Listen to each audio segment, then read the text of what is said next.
Женщина смогла спастись от грабителя, только притворившись мертвой. Как установили следователи, 17 ноября минувшего года у лесопосадки в поселке Юдино на нее напал 60-летний нетрезвый мужчина. Он повалил 46-летнюю потерпевшую на землю и стал душить. И только когда она перестала сопротивляться и подавать признаки жизни, он схватил ее сумочку и убежал. На электричке добрался до Зеленодольска, где жил, и там точно так же напал на 42-летнюю женщину. У последней отобрал рюкзак и убежал. Обе пострадавшие обратились в полицию. Подозреваемого задержали по горячим следам. Он неоднократно привлекался к уголовной ответственности, признал вину и в этих преступлениях. Все это время он провел под стражей. Дело передано в суд, который и определит ему наказание.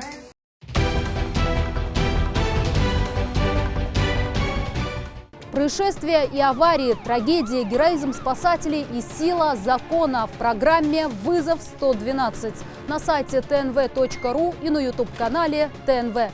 Подписывайтесь.